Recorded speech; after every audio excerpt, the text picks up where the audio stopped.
Bir çox ölkələrə artıq qış gəlib.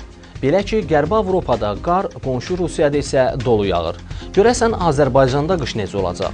Mütəxəssislər bu il üçün hazırlıqlı olmağı tövsiyə edirlər. Ötən il olduğu kimi bu ildə qışın soyuq keçəcəyi gözlənilir.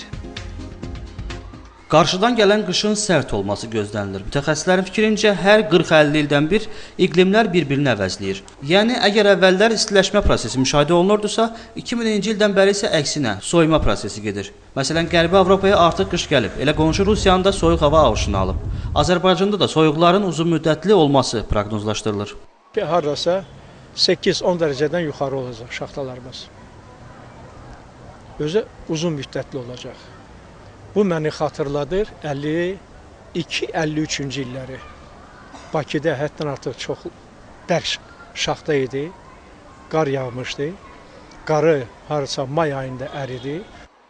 Telman Zeynalov təbiətin özünü necə aparacağından asılı olaraq proqnozların dəyişə biləcəyini də deyir. Belə ki, havanın dəyişməsi isti və soyuq cəryanlardan, eləcə də təzyiqin aşağı və ya yuxarı olmasından asılıdır. Buna görə də proqnozlar yalnız qısa müddətli olur. Elə Ekologiya və Təbii Sərvətlər Nazirliyinin mütəxəssisləri də hələ ki qış üçün proqnozları verməyə tələsmirlər.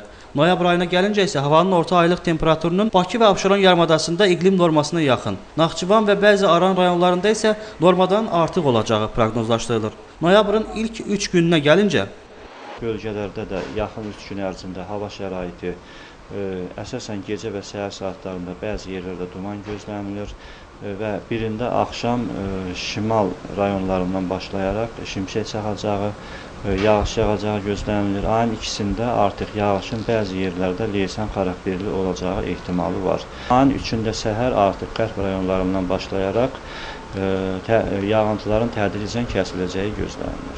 Xatırladaq ki, ötən il noyabr ayında aylıq temperatur iqlim normasından 4-8 dərəcə aşağı olmuşdu.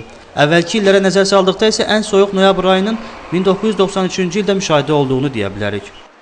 Elnur Şibliyev, Seyran Məmmədov, Bakı.